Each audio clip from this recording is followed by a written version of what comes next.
Bonjour et bienvenue dans cette web TV, je suis Tico pour SAP, je suis aujourd'hui avec Khadija Marouk. Bonjour Khadija, est-ce que tu pourrais te présenter? Bonjour, donc Khadija Marouk. Mon parcours professionnel, j'ai fait une reconversion en 2013 dans le social pour pouvoir travailler dans les quartiers. Donc mon projet initial, c'était vraiment travailler sur les quartiers et travailler avec les jeunes de quartier. Donc en 2013, j'ai fait une reconversion autant que chargée d'accompagnement socio-professionnel. J'avais à peu près ciblé les structures pour lesquelles je voulais travailler et qui travaillaient aussi avec les jeunes, notamment la mission locale. Et j'avais entendu parler aussi d'une structure qui s'appelle toujours FASGAR, la Fondation Agir contre l'exclusion. Et en fait, en faisant mon stage chez eux, ils m'ont proposé un contrat par la suite et avec les jeunes de quartier. Donc sur une nouvelle mission qui démarrait en 2014 sur la médiation emploi, donc l'insertion professionnelle des jeunes.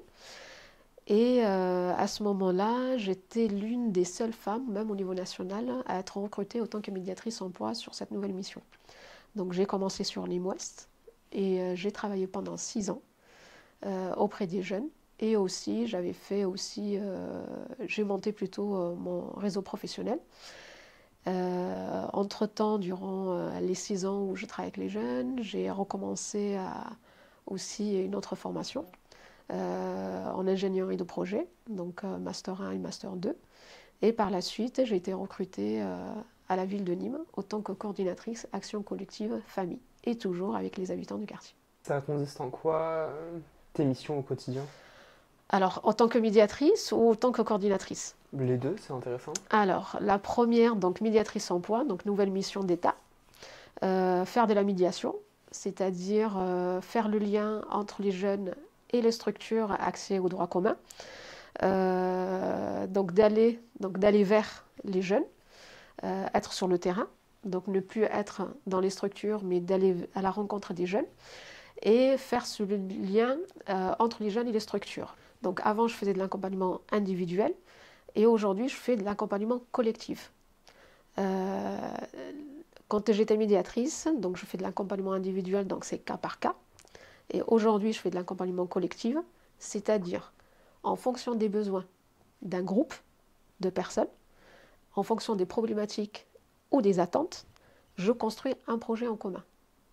Et aujourd'hui, mon travail, c'est de faire en sorte que ce groupe-là fédère à un même projet qu'on met en place. Qu'est-ce qui t'intéresse dans tout ce travail justement? L'humain, le contact humain. L'humain, je suis très intéressée par l'humain. Je m'intéresse à l'autre, je suis quelqu'un de très curieux. J'ai une sensibilité aussi, on va dire, sociale. J'ai une sensibilité aussi envers les gens de quartier, ou plutôt les quartiers en général. Pour moi, hein, je trouve qu'il y a une concentration d'inégalités et c'est là il faut y aller et intervenir. Il faut une forte intervention. Donc c'est une volonté, oui, de donner plus d'opportunités aux personnes de milieux défavorisés? Donner ou être plus utile, Oui. de contribuer un petit peu au changement. Euh, les quartiers, ça fait plus de 40 ans que ça dure. On a l'impression que c'est toujours la même chose, voire pire. Et on s'est dit peut-être à apporter un peu de soi pour pouvoir un petit peu changer les choses. Peut-être que c'est un peu Oui. utopique, hein, c'est ce que je dis, hein, Oui. mais bon, c'est ma vision des choses. Oui. Et c'est ma philosophie aussi de dire comment je peux aider l'autre à ma Oui. façon. Tu as dit que tu avais fait une reconversion. Comment ça t'est venu du coup cette nouvelle vocation? Alors, c'est pas une nouvelle vocation. Donc, moi, je suis née au Maroc dans les années 80. Je vous dirai pas en quelle année. Euh, En fait, j'ai fait mes premières années de scolarité au Maroc. J'aimais bien. C'est quelque chose que j'ai toujours aimé, l'école en général. Et en fait, en venant en France, je voulais faire des études. Et quand j'étais au collège, ce que je voulais faire, c'était le BUP carrière et sanitaire et sociale. Parce que mon père voulait que je devienne assistante sociale. C'était mon père, c'était pas moi. Je savais même pas c'était quoi le métier autant qu'assistante sociale. Et en fait, j'ai pris une autre vocation, donc un bac pro. rien à voir avec la première vocation que je voulais. Et en fait, j'ai fait un bac pro art de la mode, un peu créative, voilà, le côté un peu mode, parce que voilà, j'étais jeune. Et en fait, en allant vers cette formation-là de art de la mode, je comptais monter ma boîte. Et en fait, c'est pas du tout comme ça que ça s'est passé. Donc, je suis allée, j'ai fini mon bac. Ensuite, je trouvais que c'était pas quelque chose qui m'intéressait. Donc, je voulais revenir vers autre chose et changer complètement le côté, on va dire, manuel. Et je me suis orientée vers le commercial. Donc, j'ai fait un BTS commercial. J'ai travaillé. J'ai adoré le travail. J'ai découvert le monde du travail. Je travaillais dans les assurances. J'ai travaillé dans une boîte qui faisait de l'informatique, bon, dans différents domaines. Et en fait, ce que j'ai découvert, c'est que j'étais aussi confrontée à la précarité. Je cumulais les CDD, ce n'était pas quelque chose de stable. Ma vie professionnelle, en tout cas, n'était pas stable. Et je me suis dit, non, en fait, il faut que tu te reconcentres et voir un peu quelle est ta vraie vocation. Et de là, donc j'ai réfléchi et je suis revenue à ce que je voulais faire depuis le début, donc faire du social. Je me suis rapprochée à l'époque de Pôle emploi et je leur ai demandé, je dis voilà, je veux cette formation-là parce que j'avais fait mes recherches. Et dès les premiers jours, les premiers cours de formation, je savais que j'étais faite pour ça. Et je me souviens quand je suis allée en formation, on avait un cours de psychologie, notamment on devait travailler sur notre parcours et sur notre projet professionnel. Et on me disait en fait, quel est ton projet? En fait, pourquoi tu es là? Et dès le départ, mon projet il était clair. Je savais que je voulais travailler sur les quartiers et que je voulais travailler avec les habitants des quartiers. Et par la suite, j'ai postulé. On m'a pris donc à Fasgar et après par la suite on m'a proposé un poste et après voilà, je suis rentrée à la mairie. Est-ce que il y a des difficultés au quotidien par rapport à ce métier? Alors, les difficultés, dans quel genre? Relationnel ou avec les habitants Oui, parce ou est-ce que c'est le terrain? on se doute que quand c'est un métier où il faut constamment échanger avec des gens, c'est pas forcément toujours le plus facile. Alors, moi personnellement, la vie de quartier ou les gens de quartier ou ce qui est reflété, au contraire, ça ne m'impacte pas. Au contraire, c'est quelque chose que j'aime beaucoup. L'humain me passionne. Les interactions qui peuvent se créer aussi, c'est quelque chose que j'aime beaucoup. Euh, les difficultés aujourd'hui, si je devais vraiment parler de quelque chose de général, c'est le contexte en fait. C'est la pression en fait, ce qui se passe euh, autour de nous et qui impacte aussi notre quotidien, autant que professionnel. Donc on doit prendre en compte en fait ce qui se passe à l'extérieur et recevoir aussi ce que les habitants aussi témoignent de ça. Je pense que la plus grosse difficulté, elle est là. C'est parce que quelque part, personnellement, moi je suis confrontée à quelque chose en me disant on ne peut pas changer les choses. Je crois que ça c'est ma plus grosse difficulté. Parce que, comme je t'ai dit, voilà, j'ai une vision assez utopique, je suis quelqu'un de très optimiste, mais quand on vit dans les quartiers, et quand on entend, ou quand on voit aussi ce qui se passe, notamment il y a 2 ans, quand on a eu les fusillades et ce qui s'était passé, on est démunis. Et on se dit, mais qu'est-ce qu'on peut faire? Je crois que ça, c'est la plus grosse difficulté que je peux rencontrer, en tout cas. Et quelle différence tu as pu constater entre le début de ta carrière dans ce domaine-là et aujourd'hui, comment les choses elles ont évolué, que ce soit professionnellement, mais aussi dans la situation dans les quartiers? Ben, c'est simple, ça fait 10 ans que je travaille. J'ai commencé en 2014, fin 2014, septembre exactement. On est passé en 10 ans de la délinquance à la criminalité. Le travail que je faisais il y a 10 ans, donc aller vers les jeunes et leur parler directement sur le terrain. Aujourd'hui, si on me propose un poste comme ça, d'aller vers, toute seule, en plus je le faisais toute seule, je n'étais même pas accompagnée. Heureusement qu'à l'époque, il y avait les éducateurs de ADPS qui m'ont justement accompagnée à aller vers les jeunes. Je pense que je ne le ferai pas de cette manière en tout cas. Et aujourd'hui, faire le terrain comme on le faisait il y a quelques années, c'est pas du tout la même chose. Au contraire, il y a cette difficulté, justement, le contexte actuel de passer de la délinquance à la criminalité, ça interroge énormément ça nous remet en question aussi. Et on se dit, est-ce que c'est la bonne solution d'y aller ou pas? Voilà. Comment toi tu aimerais que les choses elles évoluent dans l'avenir? Moi, si j'avais une baguette magique, si tu veux. Si j'avais une baguette magique, je dis wouh!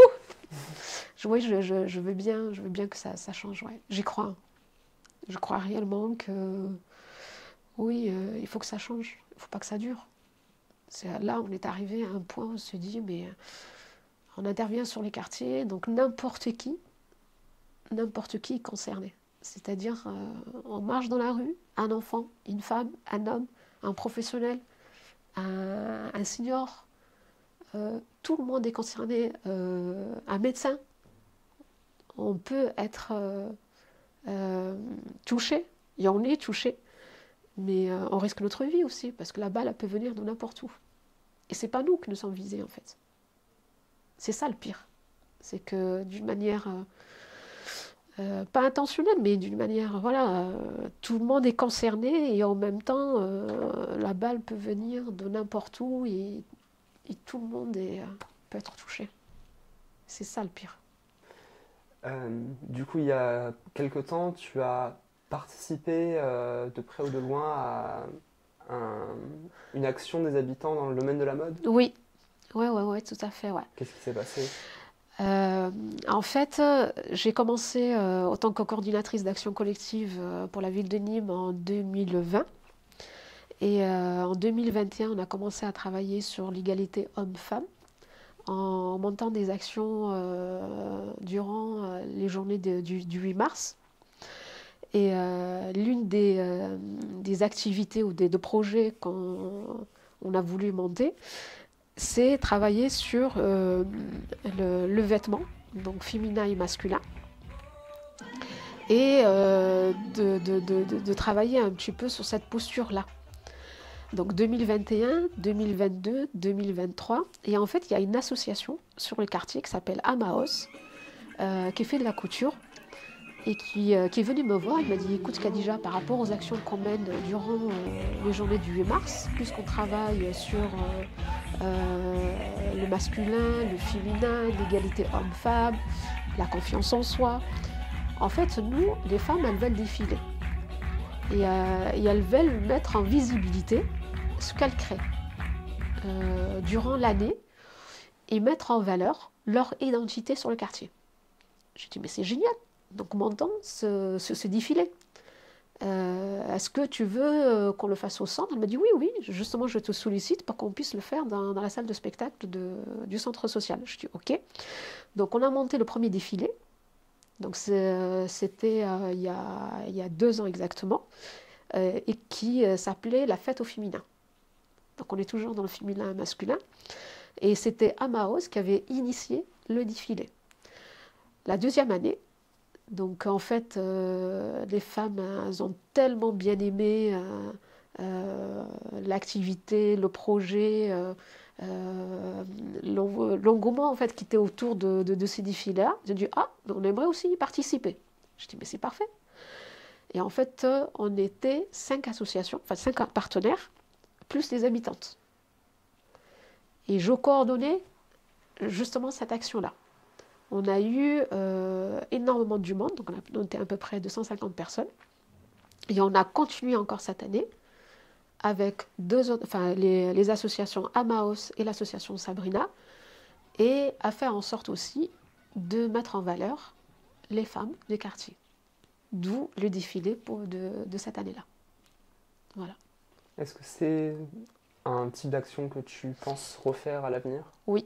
En fait, le but, c'est vraiment de garder cette action-là durant la période du 8 mars. Là, en fait, le dernier défilé, ce que je n'avais pas précisé, c'était le 17 avril. Mais en fait, c'est une question d'organisation. On a dû le décaler pour le 17 avril. Mais normalement, c'était prévu durant le mois de mars. Ce défilé-là, on aimerait le garder chaque année durant le mois de mars, une action qui met en valeur les femmes de quartier, par le biais d'un défilé. Oui, on aimerait le garder. Mais le but, c'est vraiment d'élargir. Hein. Ce n'est pas simplement garder sur Nîmes Ouest, mais ce qu'on aimerait faire, c'est vraiment de l'ouvrir vers le centre-ville, vers d'autres quartiers, et de mettre en lumière toutes les couleurs. C'est pour ça le titre en fait de ce défilé, c'était célébrer nos couleurs. Donc vraiment les couleurs qui existent, qui sont présentes aussi sur les quartiers et ailleurs, et de mettre ça en lumière. Voilà.